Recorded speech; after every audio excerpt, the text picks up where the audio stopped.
Hello, everyone. Welcome to the Target Center. I'm Nancy, and I want to thank everyone for coming to this communication access accommodation event.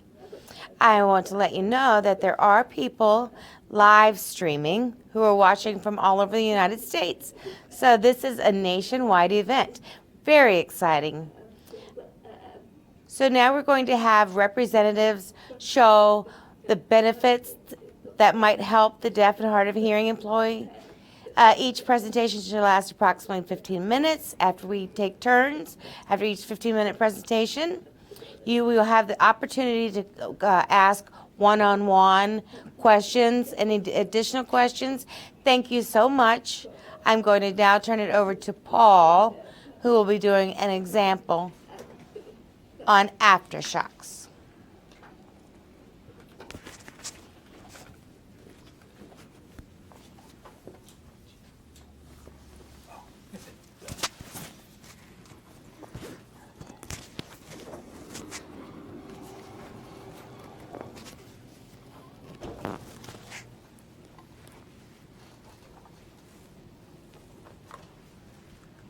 Hello. Todd, can you hear me all right? I can hear you pretty good. How do I look? All right.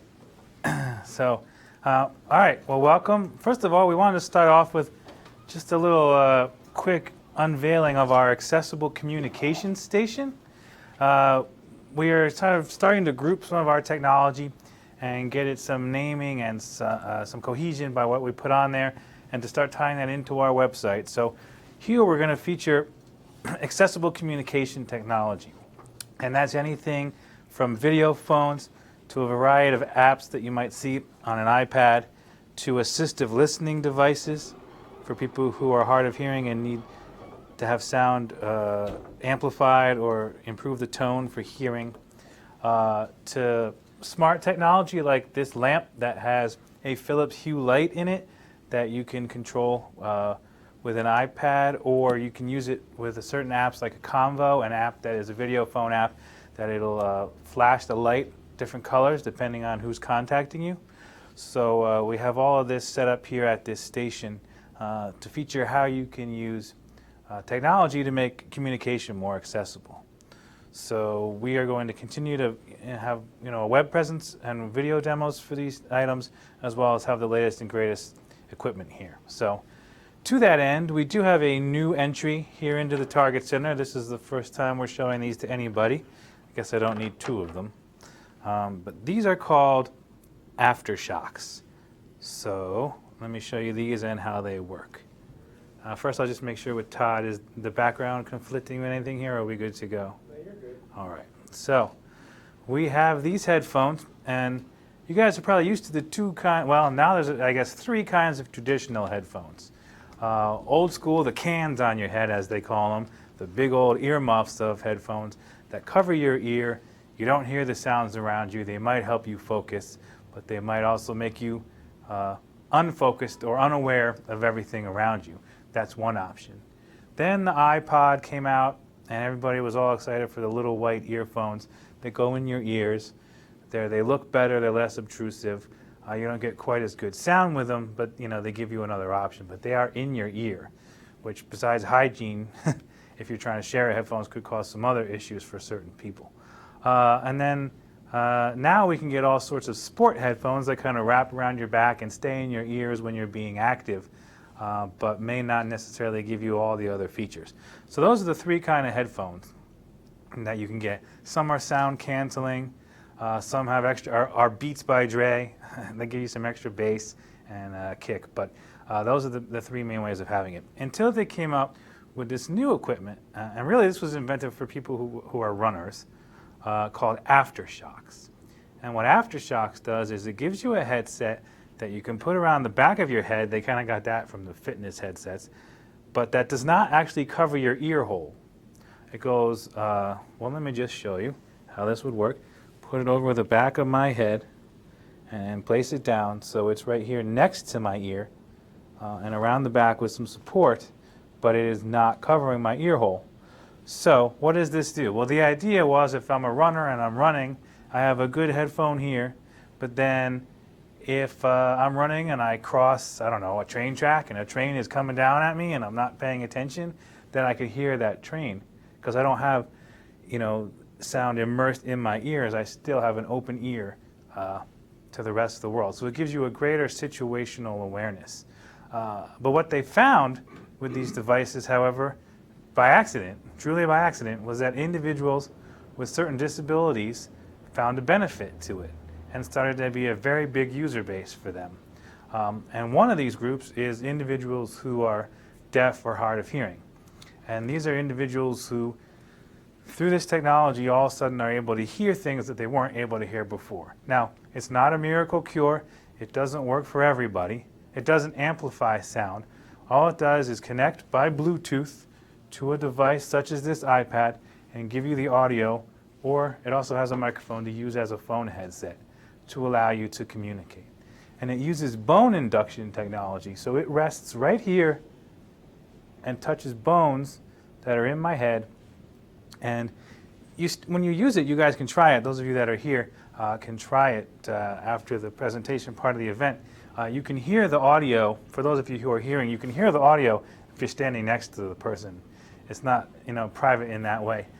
But just the way that it works, it provides some of that sound that you hear out loud, but otherwise it's through bone induction, through your bone. The way, I'm not an audiologist, but that's the best I can tell you about it.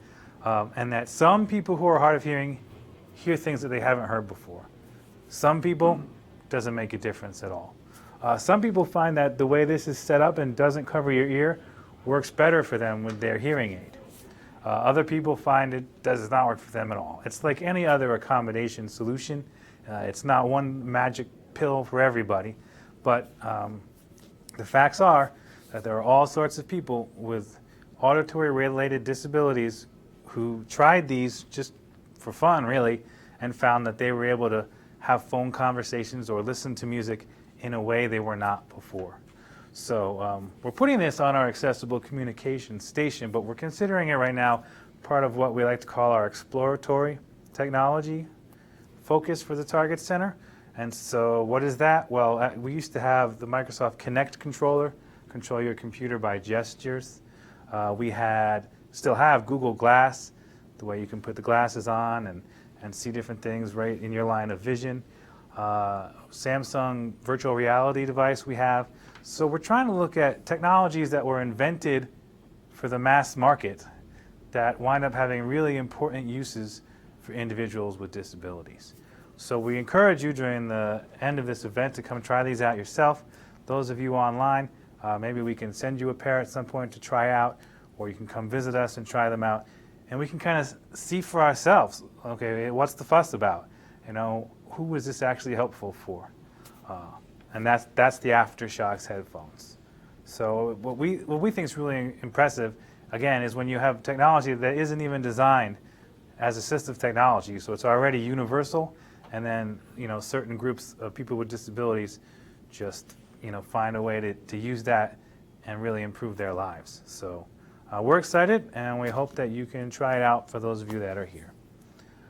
So with that, we are going to move on to the next presentation. It'll just take us a minute or so to do that. Is there any questions before we move to the next person? Okay, all right. So next will be Mitch Sherbandi from the Target Center team, who is filling in for Purple Communications.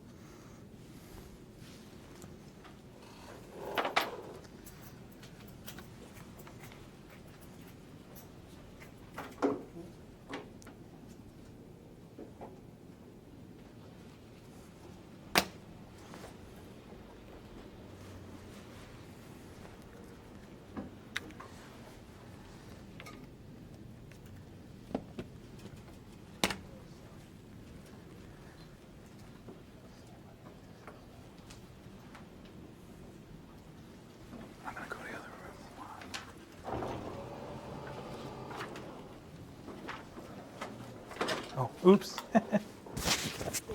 Everybody heard that, right? Yes, I'm going to see how you guys are doing online.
Okay, I'm going to be doing, showing the Purple Communication app.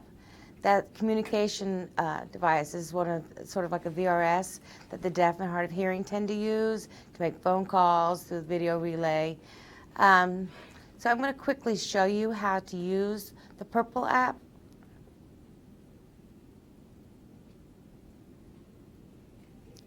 It's very, very simple. As you can see here, it has the contact for Purple. So you can add contacts, and I'll be showing you how to do that by using this.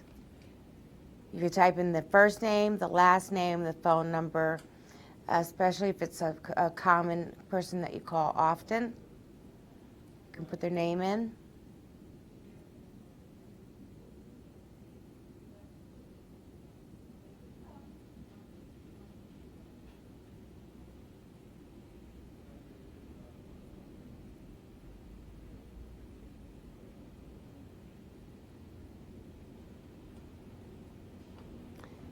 Needs a name.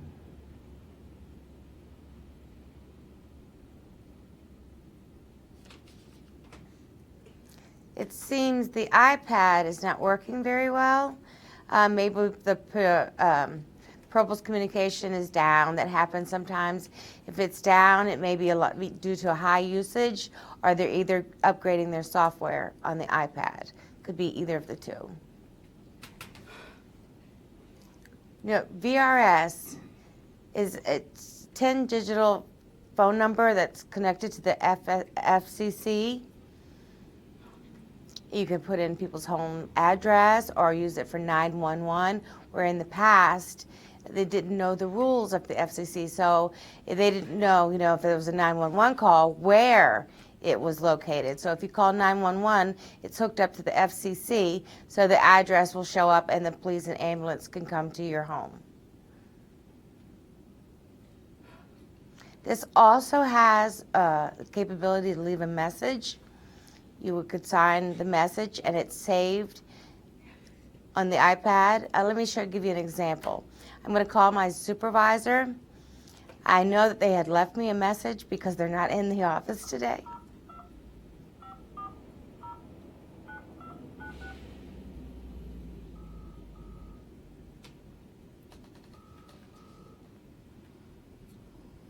So it's calling now, so we'll wait. So it shows it's ringing. It's indicated by this little symbol here that it's ringing. So you can see there's 2 rings. So it's nice a feature because it lets you know how many rings have rung on the phone. So now we're at 3, 4, waiting. Okay, so now it's connecting. Hi, you've reached Nancy Froham's machine. I'm here, but out of the office right now. Your call is very important, so please leave a message and I will call you back. Thank you and have a great day. So if someone leaves a message, now I can leave a message responding to her message. You see you get a symbol that says it's recording. Hi, Nancy. I called. Oh, you weren't in the office. So I'll talk to you again later. Thank you.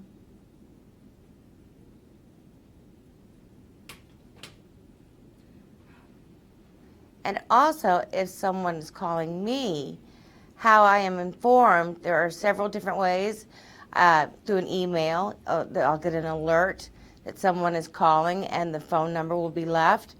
Or on the iPhone, an iPad, you have to leave the app open all the time, and when you open the app, it will notify me that someone is calling. Oftentimes, people think, how do you know someone's calling me? And they get very frustrated. So we found that it's due to the fact that they hadn't opened the app yet. Let me give you an example.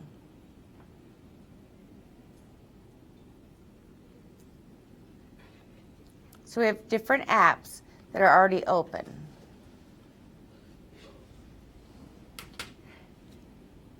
So don't kill the app. If you kill the app, then we will not get notification that someone is calling. So always leave them open. When you see a call coming in, you could answer it immediately. And also, if I'm not available, they can also leave a message for me.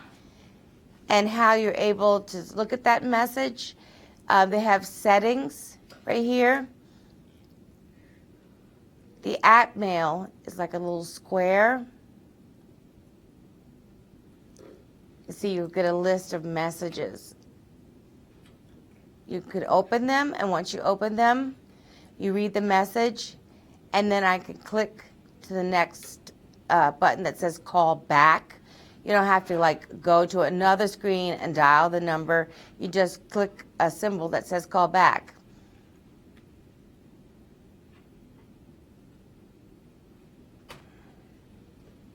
It also has settings. It's a nice feature because you can use the VCO, the voice carryover, who's good for people who have hard of hearing and that can still hear and talk to someone. You could still use an interpreter, but they can respond instead of using the interpreter by using the VCO. You can also set it to audio, video. Also, if you need a Spanish or foreign language interpreter, you can set that as well. Oops, it disconnected me.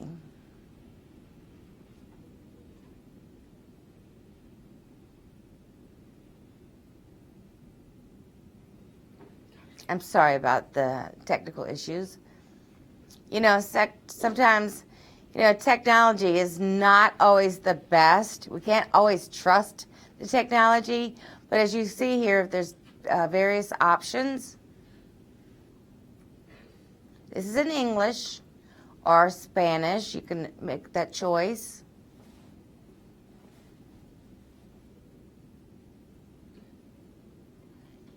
You can listen to it through the audio.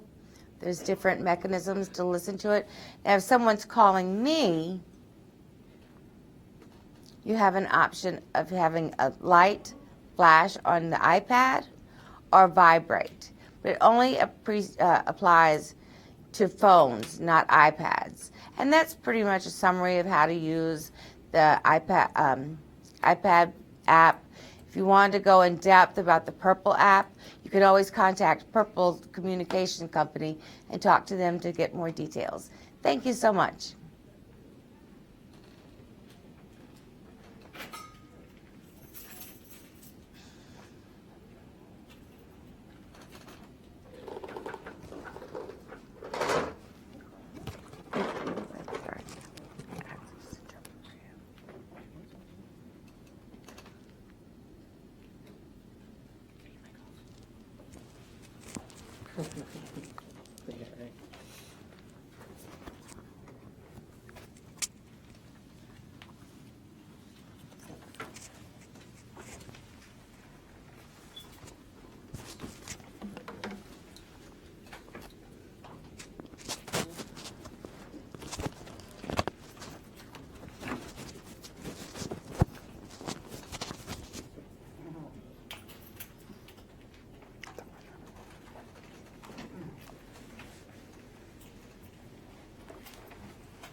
All right, hi, my name is Adrian DeFelice, and I work for Clear Captions.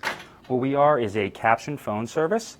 We are federally funded, and we provide caption telephones to anybody who is hard of hearing at any level for absolutely free. Now, the way it all works is an individual must first qualify. in order to get one of these phones. In order to qualify, you must meet 4 criteria. First is you must be a U.S. citizen. Second is you must have some level of hearing loss, less than what's considered normal. Third is you must have internet already in your home. And the fourth is you must already have a home phone line. Now, your provider of the internet and the home phone is completely inconsequential. It doesn't matter if it's AT&T or Verizon or Comcast. Any provider in this case would work. What the phone itself will actually do for you is it's going to caption out a conversation. So like I'm speaking to you in close to real time, everything I'd be saying to you, if you had one of these phones, would also be appearing on the screen. On top of that, it's also going to boost audio. Now, we will actually send out a technician to set the phone up for you at your house. The audio boost will be set to your exact specifications. Exactly, and along with the audio boost as well, there's a built-in speakerphone that'll hold the same exact audio boost. Now, there's also different levels for frequency settings, so we can set to the different type of frequency of hearing loss that you have, or if you have high pitch or a low pitch frequency loss, this phone will adjust to those pitches, and it is still, as I said before, 100% free. Now, when I say free, it's kind of an interesting term in this case. It's free in the sense that you don't pay anything out of pocket for this phone at any point. There's no contractual obligation. If you don't like the phone 3 days, 6 months, 2 years later, all we ask is that you contact us back so we can get the phone back and then get it wipe clean, reprogram it, and get it out to somebody else who's in need. Now, excuse me. Now, if at any point, like I said, you don't like the phone and you did want to return it, I'm sure you're not going to have that happen. It's not going to be a problem, so we're not worried about that at all. Just contact us first. And another point is, if you do like the phone a lot and you want to use the app that we have, there is a free app as well that's called Clear Captions. Simply go to your app store on your Android or your iPhone, put in Clear Captions, and you can get the app for your cell phone as well. Again, 100% free. Now, the reason I say free is kind of a subjective word here is actually paid for by our tax dollars. So anybody who has a home phone line, anybody who has internet or a cell phone at their house has random taxes and fees at the bottom that none of us were ever really sure what they meant. One's called a Universal Service Fund or Universal Connectivity Fee, or it could even just say government charges. Now, this is all came in per the American Disabilities Act, Title IV for communications. After that, the FCC put these taxes on the bottom of all of our phone bills, and then our internet bills and our cell phone bills. They collect this money and put in what they call a TRS fund. Then they turn around and actually fund companies such as ourselves to provide this service for no charge to any U.S. citizen who is in need. So that's the way the entire program works. Along with that, there's a bunch of other features, as this is a new technology. It's different than text-to-talk. It also doesn't use a relay number. You can call directly to your family members on whatever phones they have, whether it be a home phone and or a cell phone. It does not matter what kind of phone they have. You can call out normally. They can call into your home line normally as one individual who is not suffering from some form of hearing loss. Now, one question I get quite often is this going to replace all the phones in my house? I like to have my cordless phones. I don't want to replace any of those. Since it just plugs into your home phone line, it's not going to replace any of your other phones. It can just work alongside them. If you have a cordless phone in your kitchen, you want to put this in your kitchen, our technician would actually provide you with a splitter, put the splitter in for you and or a coupler, and make sure that you can have both phones in the same room. So you can still use the phones you're comfortable with and then use this when it's necessary and when you need to use it. It is completely up to you. It is up to your discretion, as after you receive one, it is your phone. It's 100% yours. So that is the way our program works. Said is for any U.S. citizen suffering from hearing loss, all 50 states, including all U.S. territories. Are there any questions for me about how the system works, how the program works? All right, I'd like to thank you, and we'll move on to the next presenter. I'd like to thank everybody watching us on the internet. Much appreciated.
Yes, hello. Good afternoon, everyone.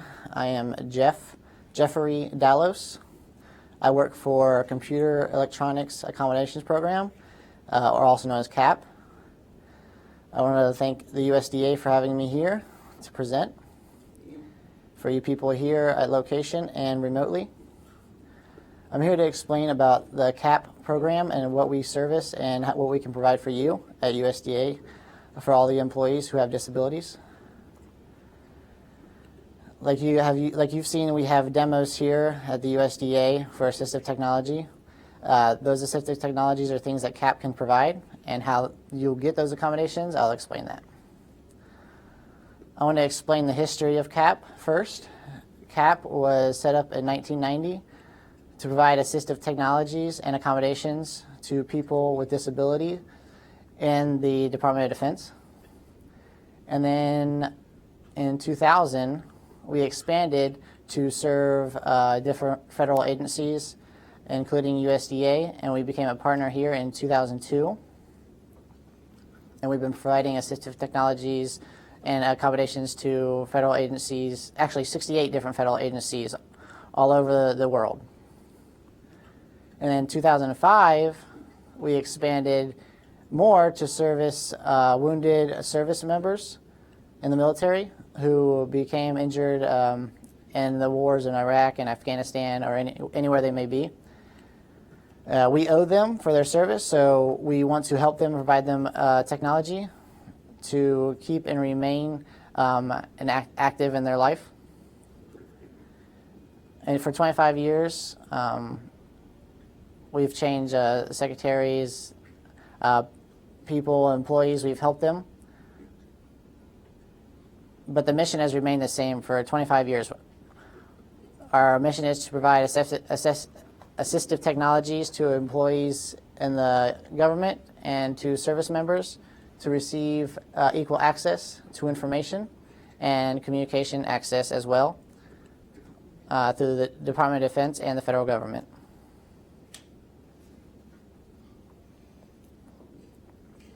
CAP has three parts. Three-part team. We have the assessment team, and that assessment team is where we provide the customer service to the employees. When they send us a request, we do an assessment. We'll do follow-ups, or if we might need more information, we'll do the assessment. If all the information is good, depending on your reasons why you need support, we'll send that to the acquisition team, and then the acquisitions team will order and purchase the accommodations for you. And we also have an outreach team who is responsible for social media, internet, the website, the presentations, training, CAP training, things like that. We have a new director, Stephen King. He's our director now, and Sharon, who's the deputy director. Okay, next slide.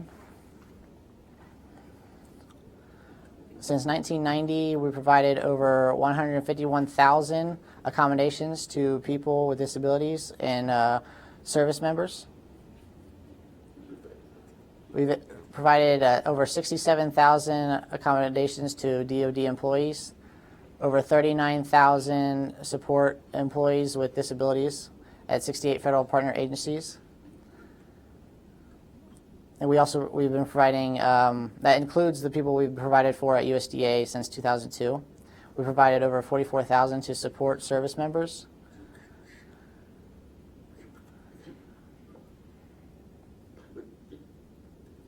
We accommodate for all these states here, the population of all these states right here, and cities. Enough to accommodate a sold-out U.S. arena 2.5 times. That's how many accommodations we have provided over the years.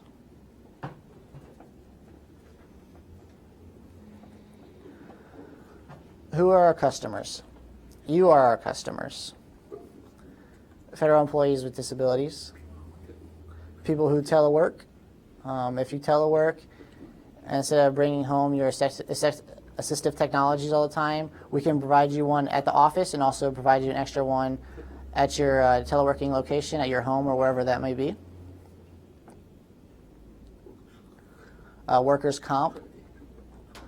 We're trying to get them to come back to the workplace. We give them assistive technologies for that. We've workforce recruitment program. If it's a temporary employment, we provide services for them as well. Service members, like I said. Federal managers who want to hire and accommodate people with disabilities, we can help you provide the devices for that. We take away the burden of their budget to provide the accommodations. We will pay for it for them. Federal partner agencies that want to ensure their events and programs have access to communication. And I'll talk about that more in a few slides.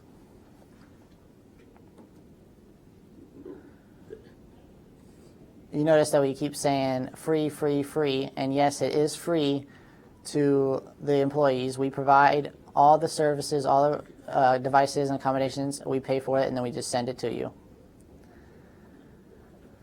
We do a lot of needs assessments, training assessments.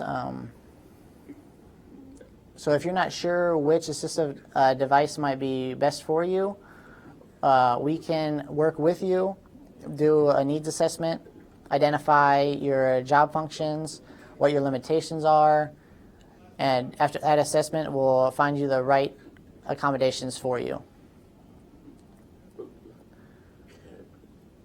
CAP also has resources, and we are a resource. We are here to support, and we support your regulations and the laws for each agency. We'll help support them and follow all their regulations. The most common disability area we provide assistive technologies for is dexterity, hearing, visual, and cognitive, or TBIs. That's 4 major areas that we provide for, but it's not limited to just those 4. We provide other areas as well, but these are the most common things that we provide for. I'm going to talk about in the next few slides about deaf and hard of hearing accommodations that we provide.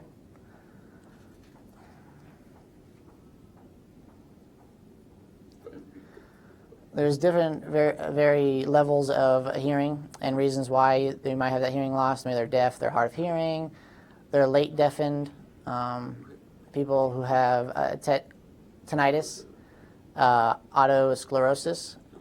So there's different types of hearing limitations, and we provide services for all those.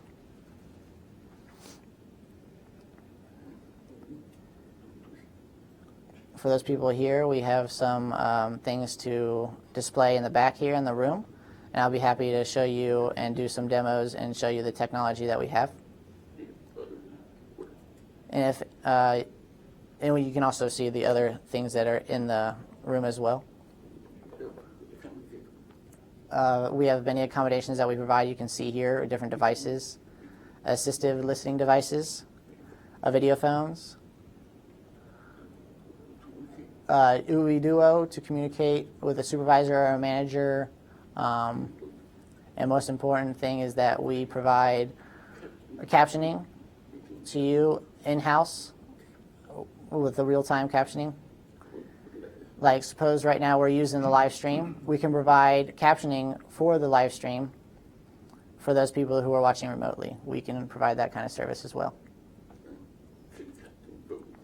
And like clear captioning that was just demonstrated, we have that type of equipment as well. And go to the next slide, please. We have Interact software. It will convert voice to text. So during a meeting, the presenter is speaking, and it'll translate it into text for you. And like I said, we do provide closed captioning. Here's a snapshot of a service that we provided for 25 years, 151,000 accommodations. and it just shows you the graph here.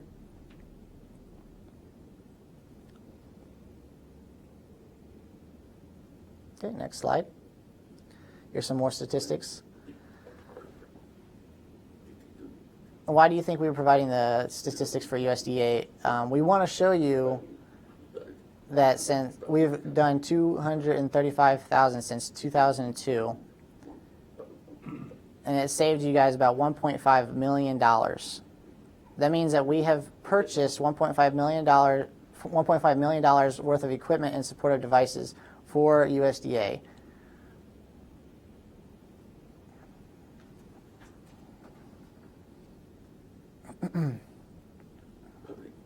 Public accessibility and communication.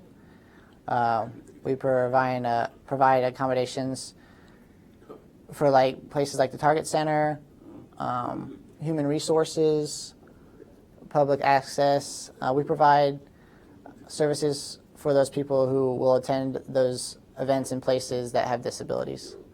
Auditoriums, libraries. We do customer service and visitor centers. So any place like that, we can provide services. This is one example of training. We provide different online trainings as well for different accommodations and devices. So for example, the video phone. If you're not sure how it works or you're not sure about it, we have info and videos to show you on the website. And we have some other videos.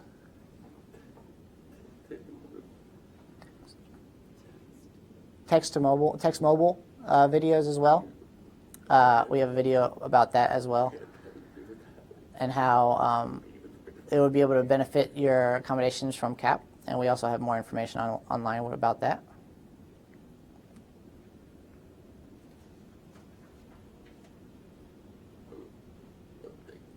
This is our CAP website. If you want to make a request for accommodations, you can see right here the yellowish-orange tab. It'll show you step by step and lead you through on how to request for accommodations.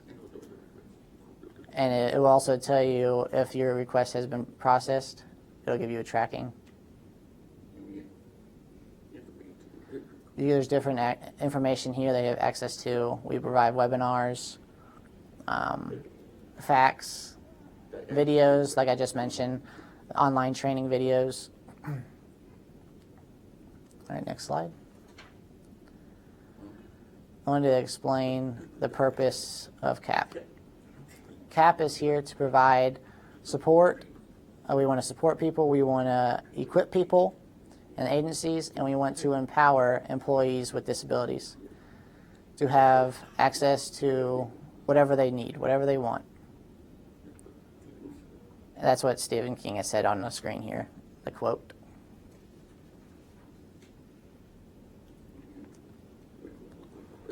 Okay, so when you make a request for accommodations, and when you send in that request, we have an assessment team. When we receive requests every day. We want to make sure you get your accommodations quickly and on time and in a timely manner. So when you send your request, make sure you have your address on there, your justification, and your information. So when we review it, we can get through that process quicker and get it to our acquisitions team. We ask for five days, so we'll respond within 5 days. That's how long we typically give to process a request. We might ask for medical documentation or other things that prove your disability. For like dexterity and different disabilities related to that, we might require medical documentation.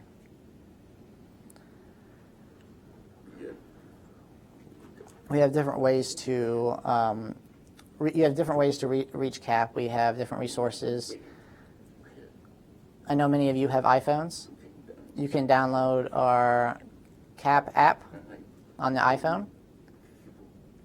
It'll keep you up to date about events, accommodations, new assistive technologies that are coming out and that we have. Quick tips. to help understand how accommodations work and devices work.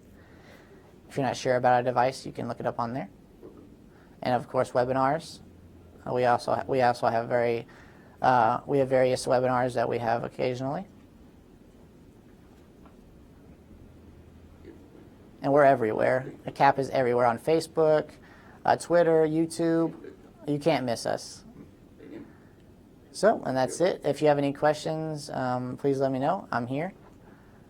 All right. Thank you so much. And I hope you learned something from my presentation. And now you understand what CAP does. Thank you so much.